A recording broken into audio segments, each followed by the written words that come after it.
విమోచకుడు సజీవుడు. ఆ విమోచకుడు సజీవుడు. యోబు ఆ రీతిగా ఒప్పుకున్నవాడు ఉన్నాడు. బహిరంగంగా దేవుని నామాన్ని యోబు ఒప్పుకున్నాడు. ఆ విమోచకుడు సజీవుడు. ఆ విమోచకుడు అంటే ఆయన నన్ను విమోచించాడు, ఆయన సజీవుడు కనుక.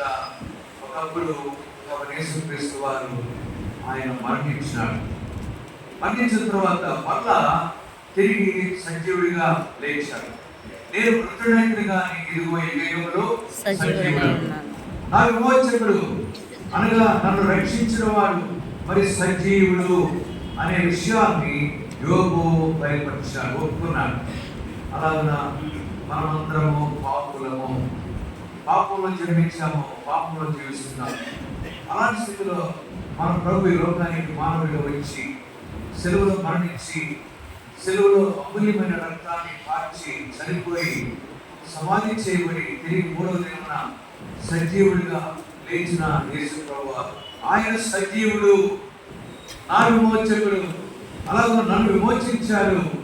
అలాగే మనల్ని కూడా ఈరోజు ఆయన విమోచించిన వాడు ఉన్నాడు. మన పాపములు ప్రభు దగ్గర ఒప్పుకొని విడిచిపెట్టినప్పుడు ఆయన శిలువలో కాచిన రక్తం ద్వారా మన ప్రతి పాపమును కరిగి మనల్ని రక్షించుకున్నాడు.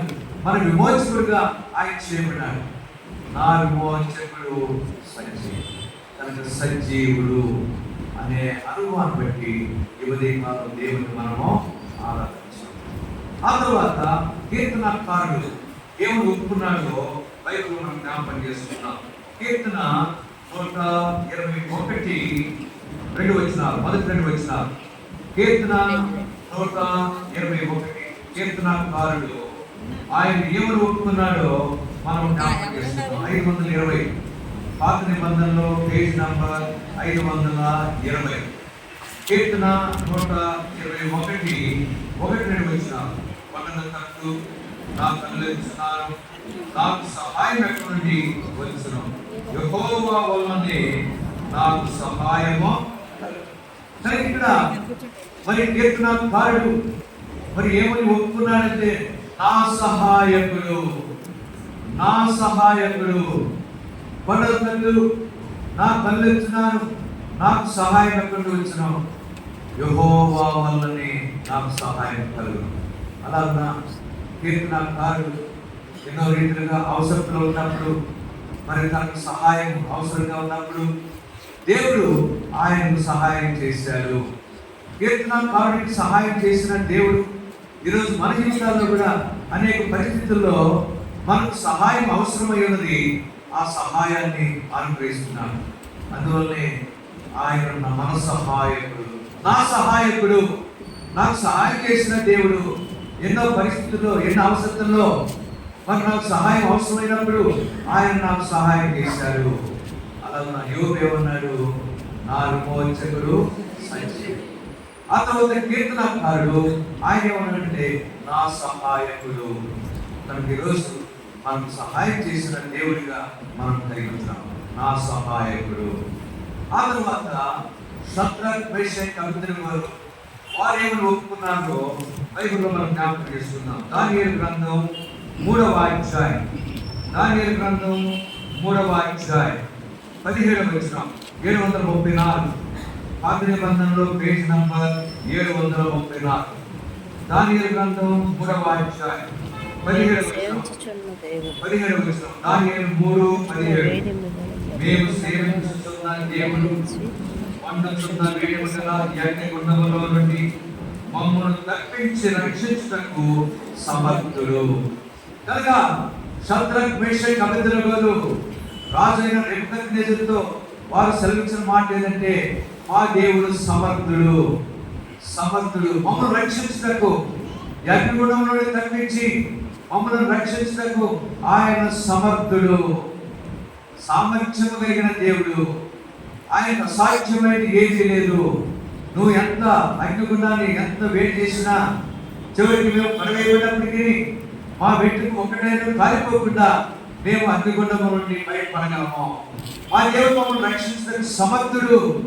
అలాగా సామర్థ్యతను వారు వెల్లడించారు, ఒప్పుకున్నారు. కనుక మన దేవుడు సమర్థుడు. ఆయన ఏమన్నాడు? సజీవుడు. యోబేమో ఒప్పుకున్నాడు సజీవుడు అని. అలాగే కీర్తనాకారుడు ఏమన్నాడు? సహాయకుడు. ఆ తర్వాత శద్రక్ మేషక్ అబేద్నెగోలు ఏమన్నారు? వాళ్ళు సమర్థుడు. మన దేవుడు సమర్థుడు. ఆయన చేయనటువంటి ఏది ఈ లోకంలో లేదు. ఆయన ఏమైనా చేయగలడు, సమస్తమును చేయగలడు, సమర్థుడు అనే విషయాన్ని వారు ఒప్పుకున్నారు. ఆ తర్వాత నెబుకద్నెజరు ఏమని ఒప్పుకున్నాడో దేవుడి గురించి చూడండి. 4వ అధ్యాయం దానియేలు గ్రంథం 4వ అధ్యాయం 34వ వచనం. దానియేలు గ్రంథం 4వ అధ్యాయం 34వ వచనం. 736 పాత నిబంధనలో పేజీ నంబర్ 736. ఆ కాలం గడిచిన పిమ్మట నెబుకద్నెజరు నేను మరలా మానవ బుద్ధి గలవాడినై నాకంటూ ఆకాశం ఎత్తి చిరంజీవియు సర్వోన్నతుడగు దేవుని స్తోత్రం చేసి గణపతి స్తుతించుడి. అలాగా నెబుకద్నెజరు దేవుణ్ణి ఏమని ఒప్పుకున్నాడంటే ఆయన అన్యురాజు అయినప్పటికీ దేవుణ్ణి ఏమని ఒప్పుకున్నాడు? సర్వోన్నతుడు. సర్వోన్నతుడని దేవుణ్ణి బహిరంగముగా ఒప్పుకున్న వాడు ఉన్నాడు. కనుక మన దేవుడు ఎవరు? సజీవుడు, సహాయకుడు, సమర్థుడు, సర్వోన్నతుడు. అలాగన ఆయన స్తోత్రములకు గొప్ప ఆధిక్యత కలిగిన వాడు, ఆరాధనకు యోగ్యుడు. అలాగన ఆరాధించేట మనకు కలిగినగా ఉంటుంది.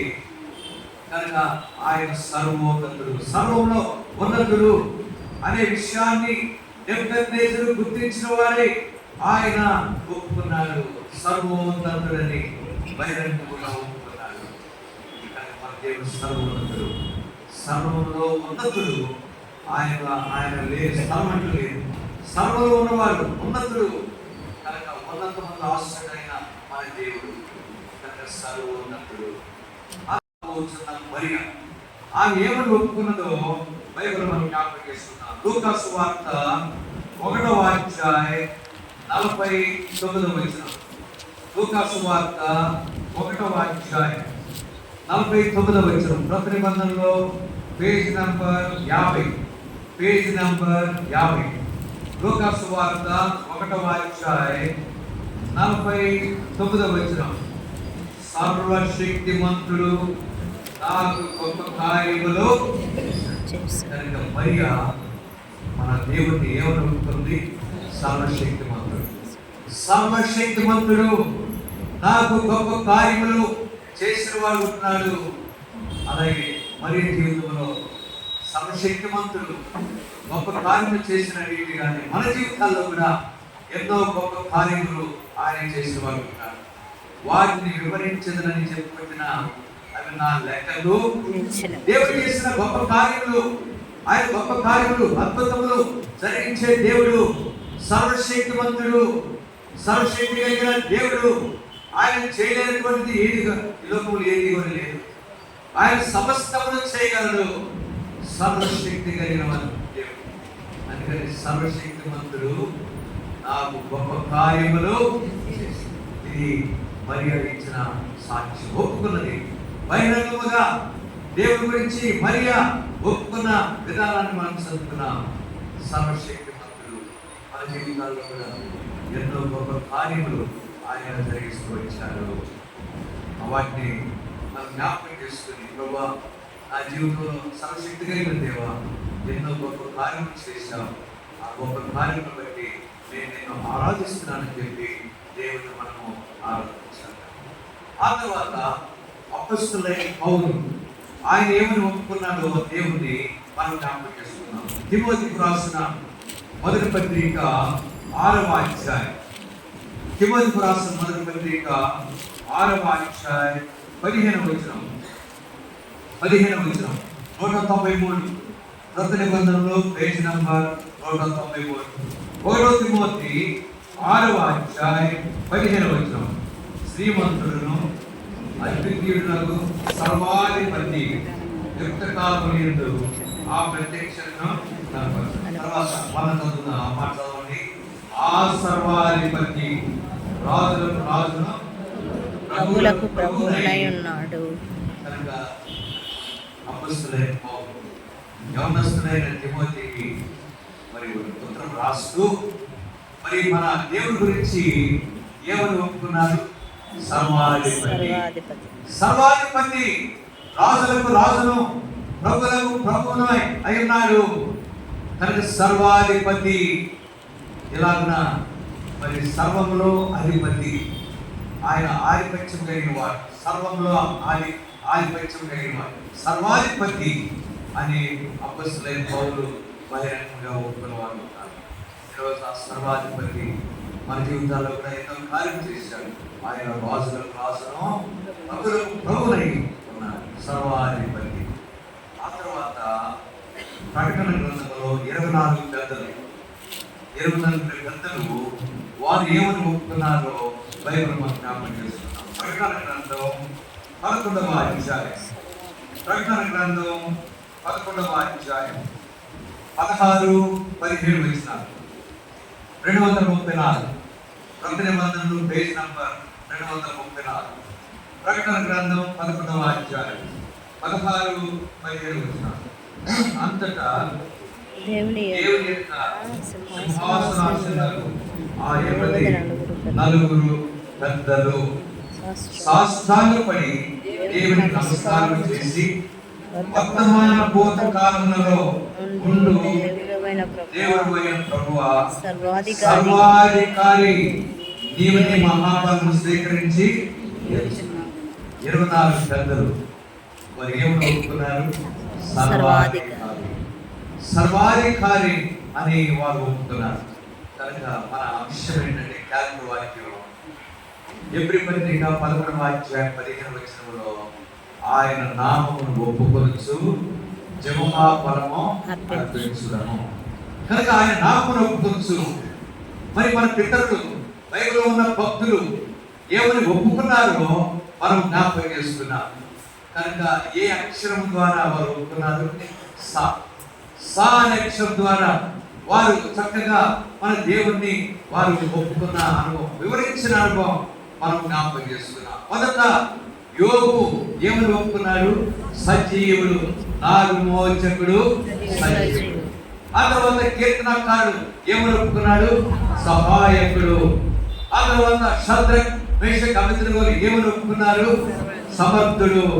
ఆ తర్వాత నెబుకద్నెజరు రాజు ఏమని ఒప్పుకున్నాడు? సర్వోన్నతుడు. ఆ తర్వాత మన పితరులైన యేసుకు తల్లి అయిన మరియా ఏమని ఒప్పుకుంది? సర్వశక్తిమంతుడు.